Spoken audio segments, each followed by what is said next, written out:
It was an ordinary Monday in Rio de Janeiro, 14 hours and 20 minutes of the day of June 2000. The 21-year-old got on the bus at the Botanical Garden with the .38 caliber revolver.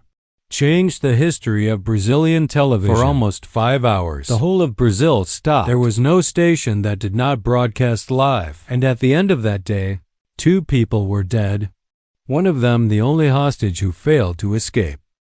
The other, Fieper himself, killed inside a police car without a single shot. This is the case of the 174 bus. And it's more disturbing than you remember. Sandro Barbosa from birth was born in 1978 in the Baixada Fluminense. At 6 years old, saw his mother stabbed to death in the street.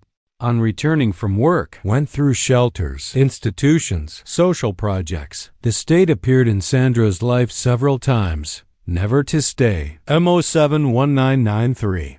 Sandro was among the young people who slept on the staircase of the Church of Candelária in the center of Rio. That early morning, military police arrived and opened fire. 8 children and teenagers were murdered. Alessandro survived, 14 years old, had already escaped 2 deaths. 7 years later, got on bus 174, and this time did not escape. The bus had just left the PUC River. When Sandro jumped the ratchet and announced the robbery, the driver and collector managed to escape through the windows. 10 passengers stayed, all women, -1. The only man was released shortly after. Sandro did not want male witnesses, wanted audience and the camera. He knew he was there at any given time. He screamed into the lens, "Can film me, cool. I was in Candelária. Killed the little brothers. I have nothing else to lose." Forced one of the hostages to write on the windows with lip balm, "He will kill General at 6 o'clock. He has a pact with the devil."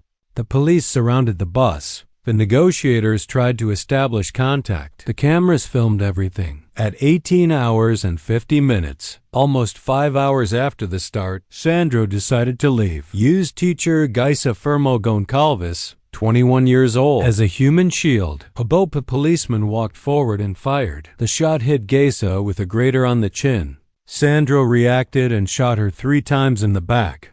Geisa died there. In front of all of Brazil, Sandro was immobilized by the police. The crowd tried to lynch him. The cops put him at the door, bags of a car, and left for the police station. Sandro arrived dead. The IML report confirmed mechanical asphyxia. Sandro Barbosa, of birth, of the Candelária Massacre, was killed inside one police car, without judgment, no process in the trunk. The 5 policemen who were in the car were judged in 2002. All D. Geisa Firmo Gonçalves was 21 years old, had left the Rechinha favela that afternoon to discount 1 craft check. Was buried in where he was born, with 3,000 people at the became the school name. Sandro was buried as homeless in a shallow grave in the Cashew Cemetery, accompanied only by aunt. 1 month after the kidnapping, the 174 bus, it's not just a kidnapping case, is a poison. A boy who saw his mother die, survived a massacre, went through a system that failed him at every step, and on a June day, got on a bus with a gun and asked for attention, in the only way that Brazil learned to give it.